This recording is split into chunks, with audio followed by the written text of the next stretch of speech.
Crispin's core asset base provides powerful asset management tools right at your fingertips within the core ecosystem. I can simply search all of my server or archive assets from a powerful multi-level search. For example, if I start typing in something, it will immediately narrow down my search. Now, if I need to further refine that, I can also stack my search for multiple things. For example, in this case, I'm going to look for items that have a commercial FCC type. Now it's narrowed it down to there. If I want to look at the actual copies contained under this material ID, I can click on it and I can see all of my asset metadata, and I can also view any copies that I have down below. I can perform basic things like media copying or deleting, as well as updating my asset metadata from within here as well, all without leaving the screen. Another handy tool that people like to utilize with our asset base is our promotion lifecycle, which I can edit right from within here. Now, a promotion lifecycle is really handy if I have things like daily topical promotions. A common use case would be, say, topical news promos, where you might not want to air that coming up at 6 p.m. Anytime after, say, 5 to 9 p.m. Or another really common example here is airing the lottery. We all know we never want to air yesterday's lottery numbers and make some poor person think they won when they actually didn't. So with this, what this will do is you can define when it should delete that item.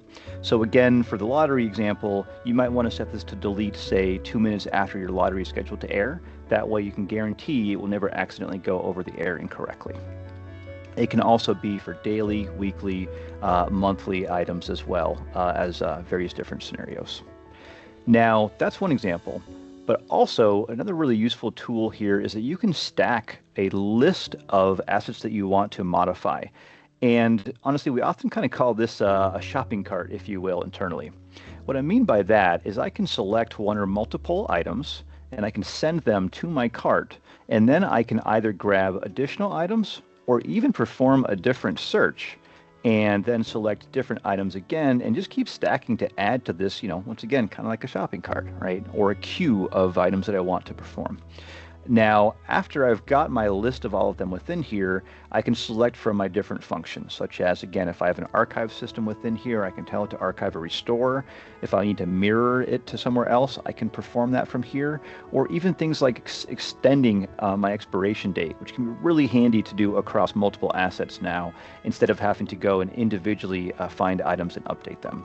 In this case, I'm going to go to, say, 2030. And just select a date on there. When I hit save, now notice how the expiration date of each of these items has been extended. I can also easily track any requests that I might have. For example, as I had mentioned, you can do a media copy. Well, I can look here and confirm that each of these are ready to be copied. And then when I do, I can hit confirm, and it gives me a little link to go to my job status where I can actually monitor and confirm if that has been executed.